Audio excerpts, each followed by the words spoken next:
Do you want to talk about Ethereum Classic now?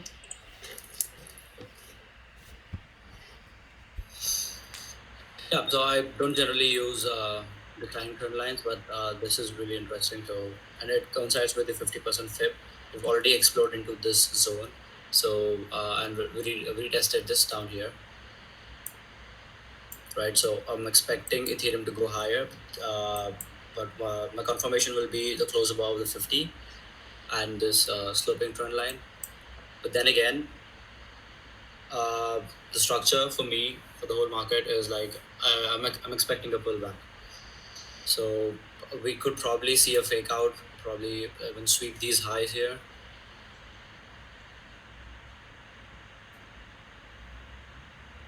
and then go higher, something like this. Not sure, but Ethereum Classic is a lot more reactive to the market because this drop was too steep as compared to other cryptocurrencies, and so was this pump up here, right? It's 28%, Bitcoin only was 24, Ethereum only 13%, right?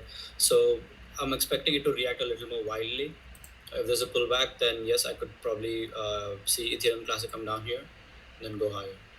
So I think Ethereum Classic would be a really good bet to go long. But going by my pullback scenario that I'm expecting, right, I would probably, since it is a lot more reactive, I would expect it to come down here.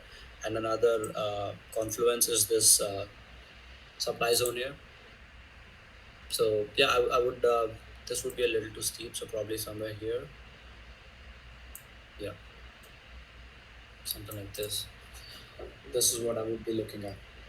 Interesting. From an on-chain perspective, are you seeing anything for Ethereum Classic? Yeah. So there's no on-chain perspective, right? Like a lot of them have discontinued it. Mm-hmm. There's no data that's updated for Ethereum Classic. Okay, okay, that's good to know. What about you, Sheldon? What are you seeing for Ethereum Classic? You can share your screen, by the way. True.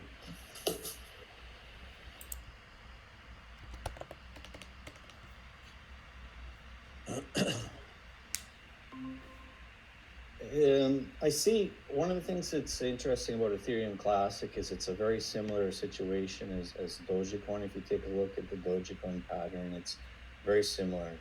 You had sort of a channel decline, and then you moved into a tighter channel on top of it. And now with Ethereum Classic, you have, I haven't got drawn anything here, but you have sort of a channel, and then another channel's been developed here, and it's right along this trend line that comes down. So really, for me, it's about the 2018 high at 46.98. We came pretty close on the 8th to touching that. That is really the major support level.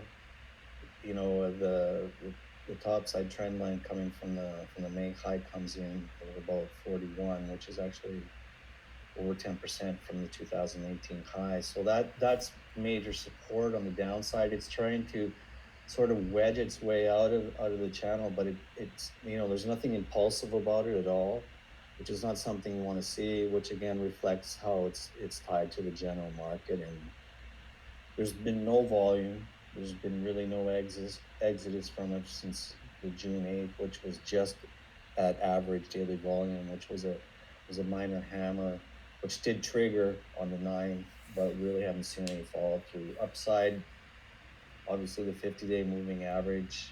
I think you'd want to see a close above this high here at 72.45, and then you can have clear confirmation, and then you can start running and attacking the Fibonacci levels as you go up. There's some price congestion here that I have mapped in with the red. Comes in around 109 to 117. So it also corresponds with the 61.8 Fibonacci. There will be some more notable resistance for investors, and then you're off. It's pretty clear to the all-time high. But at the end of the day, it really, for me at this point, it comes down to this support area, and it also corresponds with the May 23rd and May 20, or 18th lows.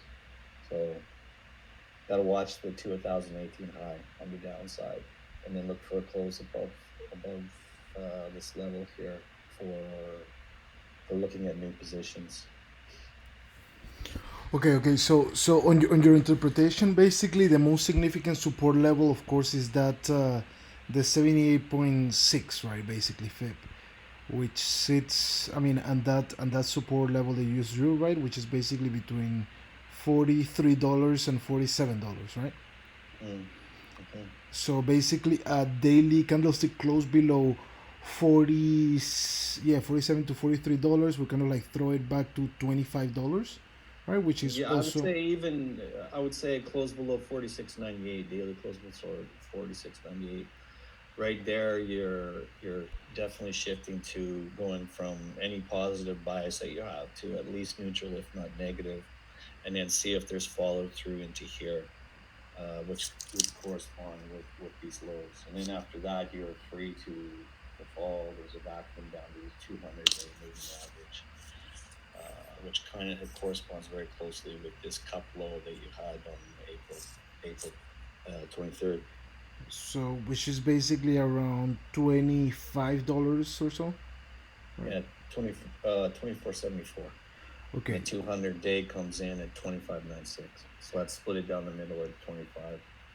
Okay, cool. So basically, a daily candlestick close below 40. I'm just gonna call it $47. Yeah.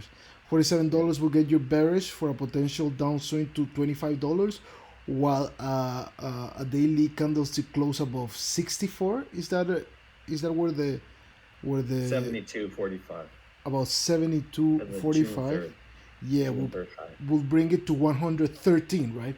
That's the most significant area of resistance that you're Significant, seeing. yeah, Yeah. exactly. Okay. That's cool. That's cool. So yeah, I mean, it seems like we'll need to wait a little bit on Ethereum Classic to do its thing before entering any bullish or Yeah, bearish trades, yeah, right? definitely patience with this. Buy against this 46.98 if you wish, and run a tight stop on that. But otherwise, I would be looking for a breakout above that high we mentioned there at 40, or sorry, 72.45.